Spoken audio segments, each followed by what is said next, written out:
ছিড়বো না, এমনি তো গাছের ফুল গাছেই সুন্দর। ভয় লাগে না, কজ আমার ভিতরে ওই কনফিডেন্টটা আছে। সো কনফিডেন্ট থাকলে আমার মনে হয় না ভয় করার কি আছে, মানে ভয় করার কিছু নাই, ভয়কে করতে হয় জয়। এটা আমার মধ্যে অনেক অনেক বড় একটা চ্যালেঞ্জিং, কারণ হচ্ছে আমার থেকেও কিন্তু অনেক সিনিয়র ইনফ্লুয়েন্সার ব্র্যান্ড প্রমোটার আছে। সো তাদের তুলনায় আমি অনেক ছোট, অ্যান্ড আমিও মনে করো তাদের মধ্যে একটু কাজ করতেছি। ইনশাল্লাহ বড় যারা আছে তাদের কাছে একদিন যাইতে পারবো। অ্যান্ড এটা অনেক ডিফিকাল্ট, মানে হ্যান্ডেল করতে অনেক কষ্ট হয়। সো শিডিউল দিয়ে কাজ করি। আমি ছিড়বো না, এমনি তো গাছের ফুল গাছেই সুন্দর, গাছের ফুল গাছেই সুন্দর।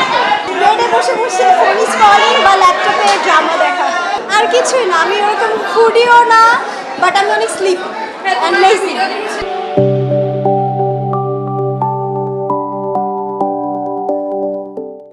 আমি কি আসলে মোটা হয়েছি?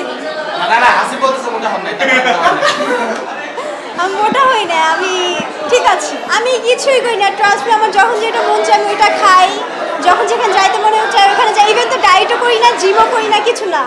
It's totally God gifted and thanks. আমি হচ্ছে বেশিরভাগ নেটফ্লিক্সে কে ড্রামা দেখি, মানে রিসেন্ট, আর মোস্ট অফ দ্য টাইম আমার স্ক্রলিং করা হয়। ট্রাস্ট মি, আমার ফিডে এখনো আসে না, এই কারণে আমি কিছু বলতে পারতেছি না। আপু তখন কোশ্চেন করছে, বাট আমি চুপ হয়ে গেছি। আই ডোন্ট নো, হয়তো বা আমার স্ক্রলে লাইক আমি যেহেতু কে ড্রামা দেখি বা কার্টুন দেখেছি, এগুলোই আসে, এই কারণে মুভি দিয়ে আসে নাই। বাট আসলে ইনশাল্লাহ নেক্সট টাইম আমি এটা নিয়ে বলতে পারবো।